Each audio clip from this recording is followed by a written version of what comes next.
Sup Minecrafters, SirRobHiFi here. Got a special for you. I was working on the world's first ghast trap, but I can't call it that anymore. Now I have to call it the world's first 3-in-1 nether farm. You got ghasts, pigmen, and magma cubes being automatically killed in this machine. And I'm going to give you a bit of a tour. The most basic part is the piston pusher trap for the pigmen, and this yields a lot of loot. Now, I'm in my test world. I've been working on this in my survival world for a long time. What I did recently was I copied my trap from the survival world into this test world to try and iron out some kinks, and I kind of got carried away. So let's show you around. This bit is the piston pusher trap. Typical, you stand on the pressure plate, piston pushes you off, fall to your death. Okay, so that's that bit, and this is vital to the entire trap, because unless you spawn and kill hundreds upon hundreds of pigmen, you're hardly ever going to get ghasts, right? So that's that part of the trap. Now, I've got a cart system down below so that I can just sit in the cart and AFK, and I can ride up and down this track picking up the zombie loot. From this tube I get the rest of the loot, the magma cream, ghast tears, gunpowder. Alright, let's jump up here now and have a look. It is big. I have to admit, it is grown. This is the main part of the original trap, and this section I've extended out. I used to have the whole kill system over here on this side of the trap, but one of the first things I did was I was having issues with carts getting stuck sometimes around this track. So what I did was I extended the cart detection setup way out here. The reason I did that is because you've got to have a lot of unpowered track for this type of system to work. So that's the last piece of powered track. An empty cart will coast all the way along this unpowered track over this detector, which flips that piece of track there, and the unoccupied carts will slow down enough that this will switch to the left and then back to the right, but by the time the unoccupied cart gets here, it just carries on around in a circle. If it's an occupied cart, it's going faster, so it makes it around here and then shoots on into the suffocation section. Now I've put some coloured wool here to signify what it is they're doing. If by chance a pigman jumps off and manages to intersect with a cart as it's going round, sometimes it happens, pretty rare, but if I get a pigman in a cart, he comes around here and this block just above the rail suffocates the pigman. So they ride through this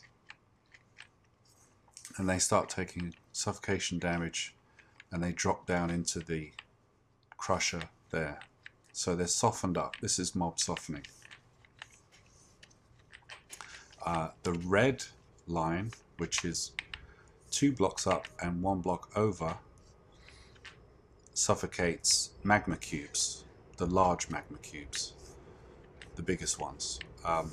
So sometimes you'll get a magma cube get caught in a cart, that one comes around, they get softened as they come through here, they drop down into the crusher, and by the time they drop into this crusher, they're ready to split. They split into 4, and the 4 mid-sized cubes kind of explode out from the cart, and they get suffocated inside these solid blocks around here. And then they split again after about a second. They don't have much health, into the tiny magma cubes, and they die almost instantly because they've got like half a heart or something. They've got almost no life. And on the top level we've got a row of snow, and this is the Ghast softener, and that is now 1, 2, 3, 4 blocks up and 2 blocks over. And that hits the edge of the Ghast hitbox, which causes suffocation. Blocks anywhere else doesn't affect the Ghast. So they drop down into the crusher, and for the suffocation to work, you can just about make out the top of the ladder there.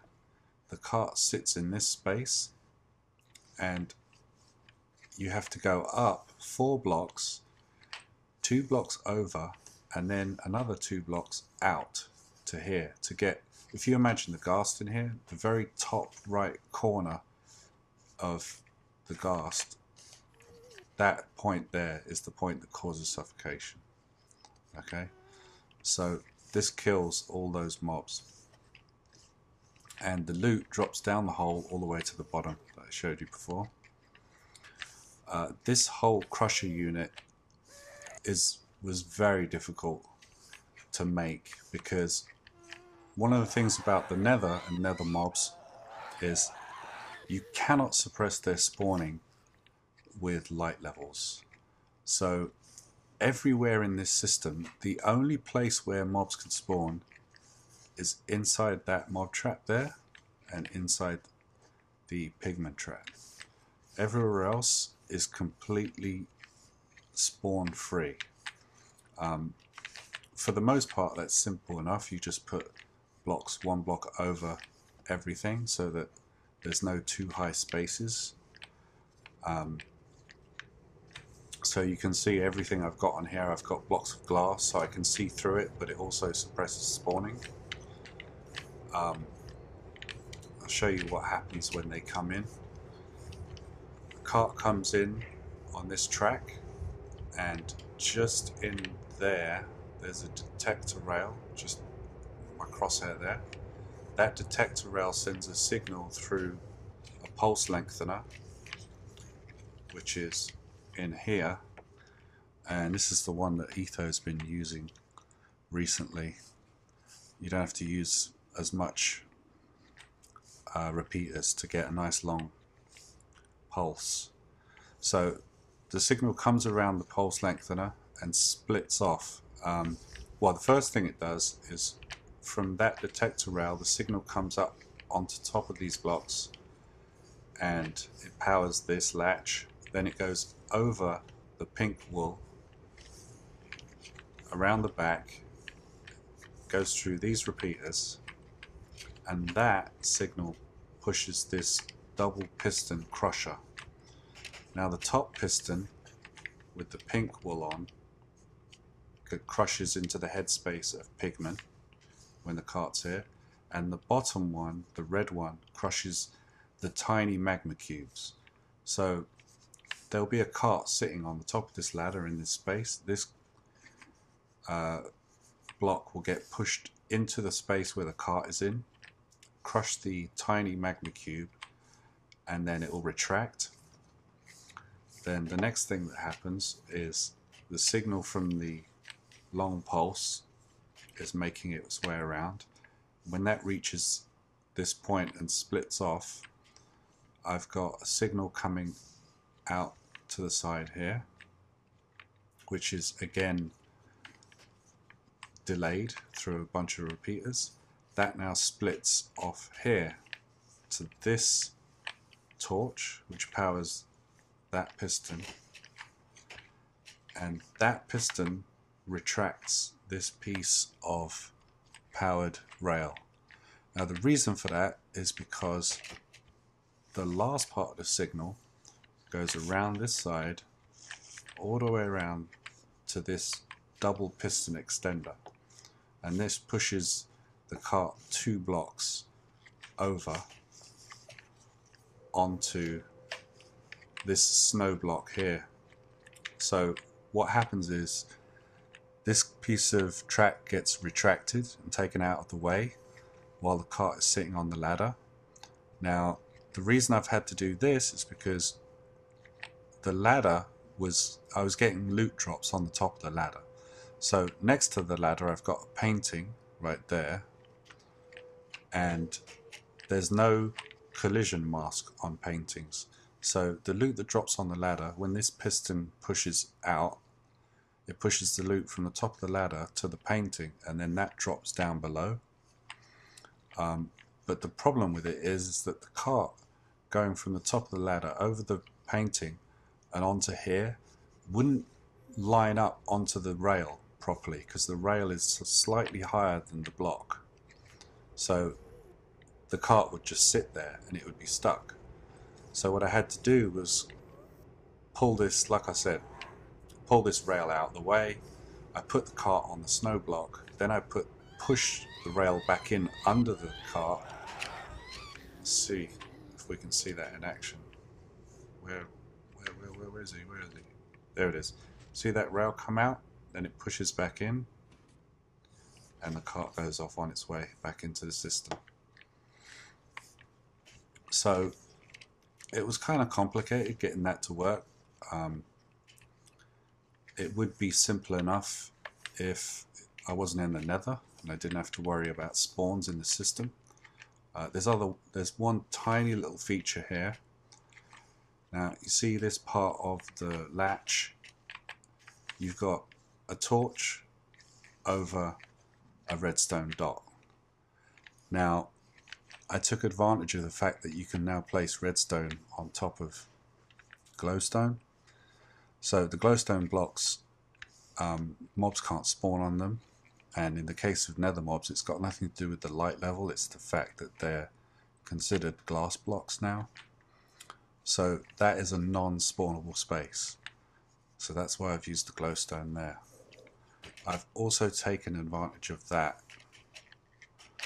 over here in the system, in the main system itself. You get in by restricting the amount of spawning space along my strips.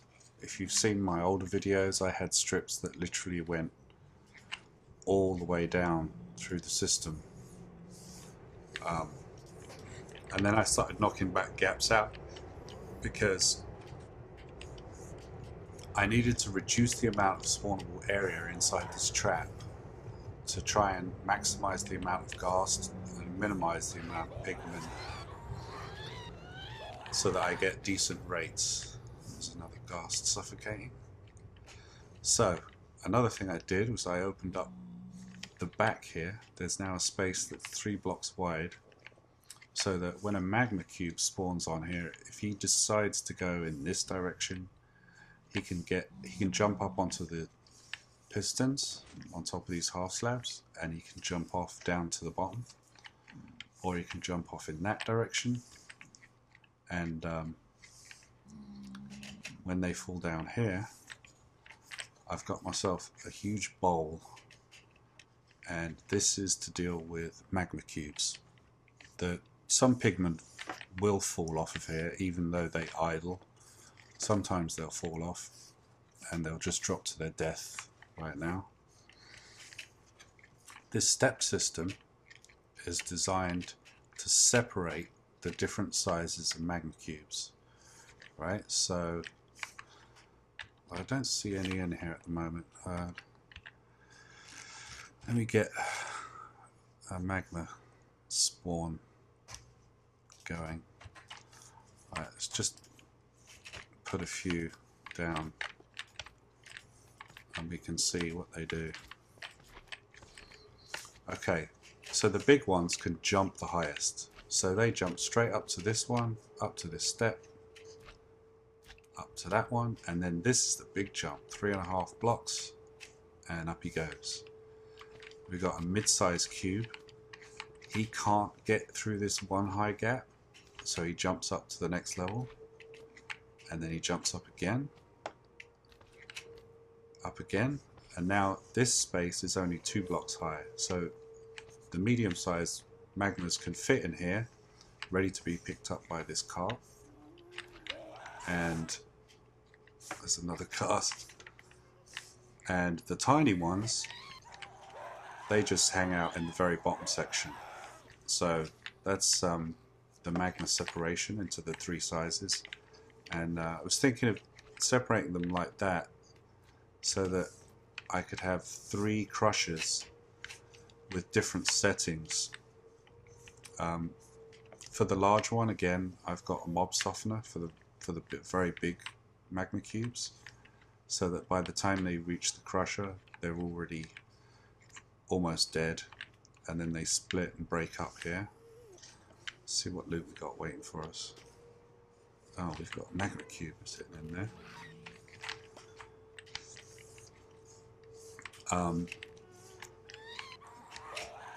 The lowest level one is just the tiny cubes, and they die almost instantly.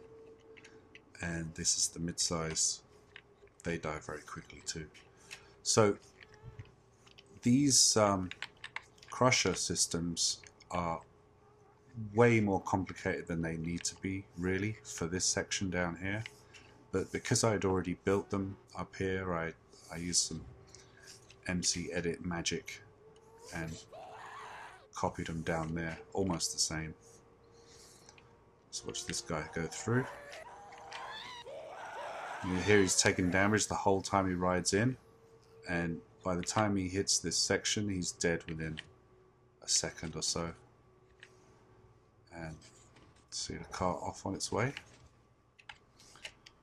And let's see, any ghast tears this time? No. So if you want, you can just stand below here, and as you can see by my inventory here, I was standing down here just watching some YouTube videos, and I got a bunch of tears and magma cream just dropping down on my head. But the other option, there we go, there's a little tiny magma cube. The magma cream is a very rare drop, hardly ever see them. But that's another thing. I can always use this as a kind of an arena, Magma Cube arena, where I could have a little access, come in here and use my looting sword. I thought I had it on me for a minute. I'm not in my normal world. Okay. So you can always go in there if you've got a looting sword and kill them manually. Another thing you could add to the bottom of here is put in a safe fall, you know, 23 blocks up, 24 blocks up. Yeah, put in a safe fall so that you can use this whole section as an XP farm as well.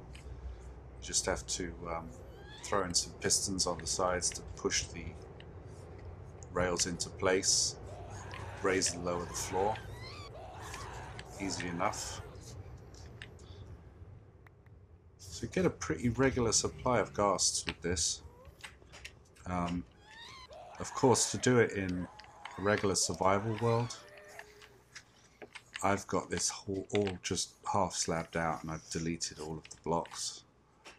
So this is very, very high yield, but I wanted to test it and see how it would perform at like maximum spawn rates, you know.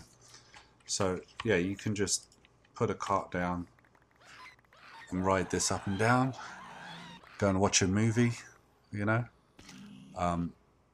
When the pigmen fall down from above, sometimes they fall down right in front of you and they make you rebound.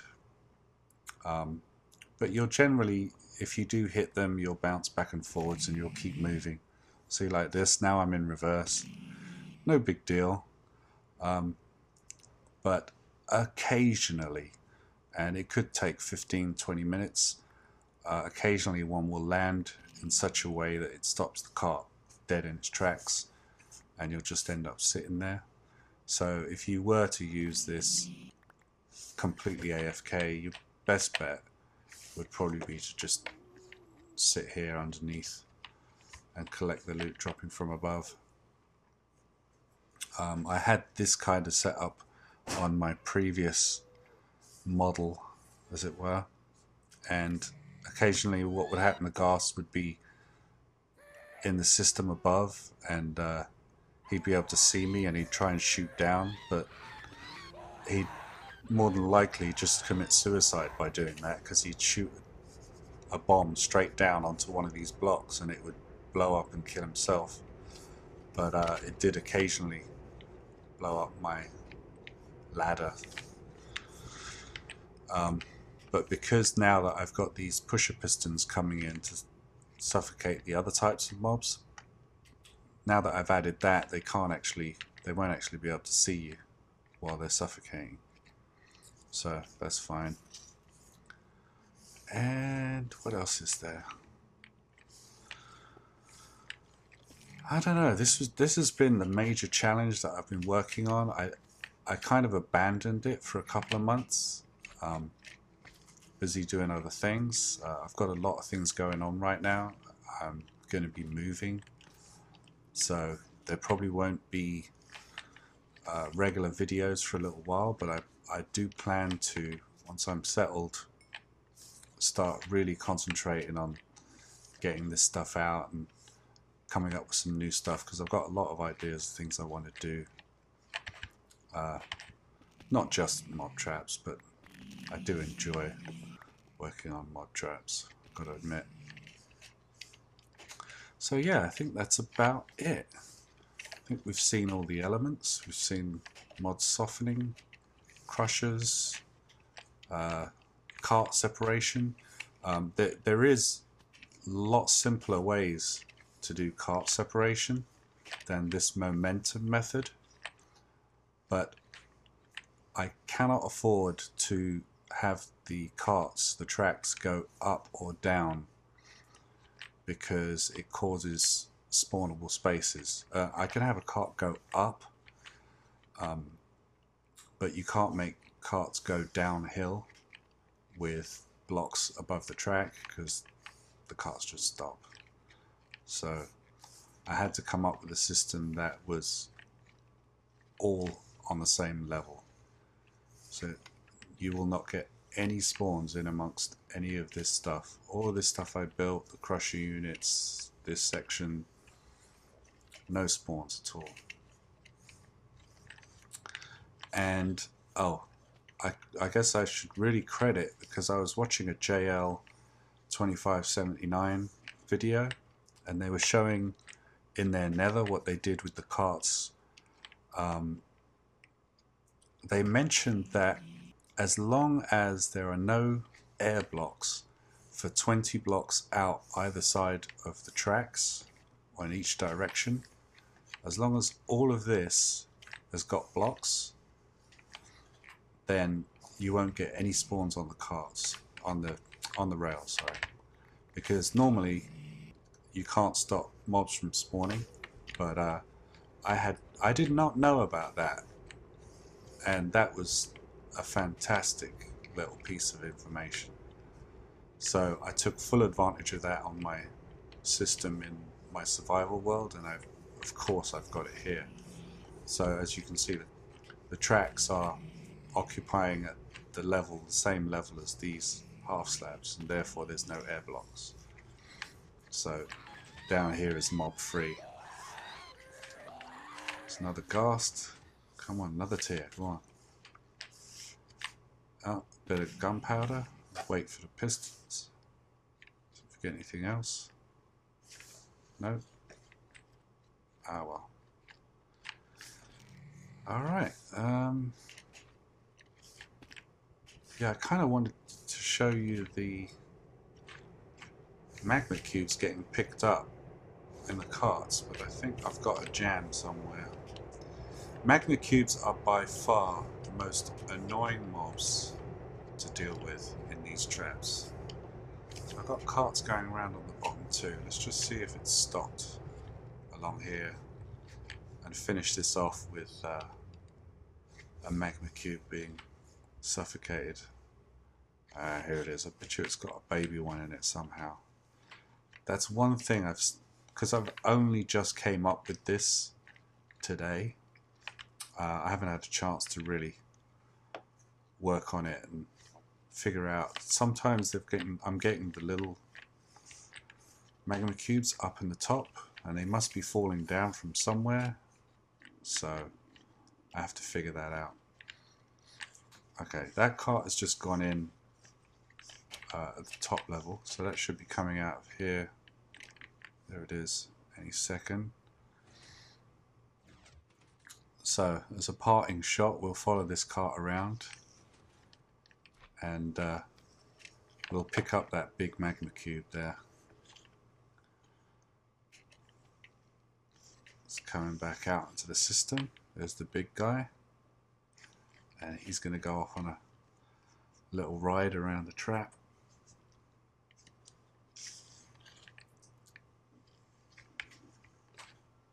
We can see him suffocate when he hits the other end here. Doesn't take any damage from the glass, of course.